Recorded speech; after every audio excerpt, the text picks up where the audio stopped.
Լոռու մարզի Գեղասար բնակավայրում հիմնականում զբաղվում են անասնապահությամբ, դաշտավարությամբ ու բանջարաբուծությամբ։ Տղամարդկանց մեծ մասը արտագնա աշխատանքով է զբաղվում։ Աշոտ Բաբելյանը ևս մինչև 2019 թվականը գնացել է արտագնա աշխատանքի։ Այնտեղ աշխատանքին զուգահեռ զբաղվել է մեղվապահությամբ, 5 փեթակ է ունեցել։ 1988 թվականի երկրաշարժից հետո ունեցել է 40 մեղվաընտանիք։ Ասում է, երբ դրանք հանգել են, բռնել է Խոպանի ճանապարհը։ Հետո որոշել է վերադառնալ հայրենի գյուղ ու զարգացնել մեղվաբուծությունը։ Խոպանս է վադը չէր, դե արդեն տարիքսել են չեր որ ես մնայի աշխատեի, եկա գյուղ եւ վարկ վերցրի, միանգամից 15 մեղվաընտանիք գնեցի 20 թվին, ընդամենը 5 տարի առաջ։ Ու այդ 15 մեղվաընտանիքով ես մինչև 120 հատ զարգացրի մեղվներս, 120 մեղվաընտանիք։ Մեղվապահությունը հանդիսանում է Աշոտ պապի սիրելի զբաղմունքն ու եկամտի աղբյուրը։ Միայնակ է խնամում մեղուներին։ Որդիները տեղափոխվել են Վանաձոր եւ օգնում են փեթակների տեղափոխության եւ մեղրաքամի ժամանակ։ Ասում է մեղուներին հատուկ խնամք է պետք, որով ամեն մարդ չի կարող զբաղվել։ Իսկ ինչ կմնա մեղուի մի մասնագետ է, պետք որ աշե, ամեն մարդու չի կարելի մեղուի մեջ մտցնել, որովհետեւ այնտեղ շատ նրբություններ կա, շատ գաղտնիքներ կա, ոչ ոք այդ գաղտնիքներում չի տիրապետի։ Ամեն մեղուի մեջ խոսքի 100 մեղու է, 100 մեղու են 20 հատը ներկա մոմենտս պրոբլեմի տակ է, որը մայր չունի, որը բորածու է, հուշաշուկ է, մայրերը դժվար են ընդունում։ Տարին անբարենպաստ էր մեղուների համար, թե եղանակային, թե հիվանդության առումով։ Բերքի տակ եղած մոտ 60 փեթակից ստացել են 600 կիլոգրամ մեղր։ Տարվա սկզբից անձրևներն էին, իսկ ընթացքում գլուխ է բարձրացրել վարատոս հիվանդությունը, որի դեմն առնելը դժվար է եղել։ 6 անգամ տարբեր դեղերով բուժել է։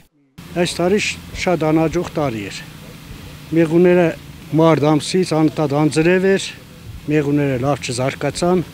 Ես տեղափոխեցի Թումանյանի տարածաշրջան, բայց դե այդ չէր, տարին անհաջող էր։ Բերքն է չկար այս տարի, կարելի ասել։ Քիչ էր, ես իմ մեղուներս գերմանական մեղու են, սրանք պետք է տան 40-ից 50 կիլոգրամ սեզոնի մեղր, բայց այս տարի տվին 10 կիլոգրամ մեղր։ Շատ ուժեղ զարգացավ վարատիզը։ Օրորվա վրա շատանում է։ Դեմ առնել հնարավոր չէր։ Ոչ մի տարի ծևի չէր եղել, միայն այս տարի ծև եղավ։ Շատերի մոտ մեղուները 50%-ով նույնիսկ հանգեցին։ Մի 10 հատ ինձանից է հանգե վարատոզի պատճառով։ Դիզը զարգանագը փակ ворտի մեջ է։ Ինչքան ուզում է բուժենք, մեկ է փակ ворտի միջի, տզին չի ազդի։ Գյուղում ապրելով զբաղվել է թե անասնապահությամբ, թե գյուղատնտեսությամբ, սակայն հոգեհարազատը մեղուների հետ զբաղվելն էր։ Ներվերը հանգստացնում ու մեղուին, որ մենք բացում նայում ենք, նրա միջի մեղուի հոդն է, իր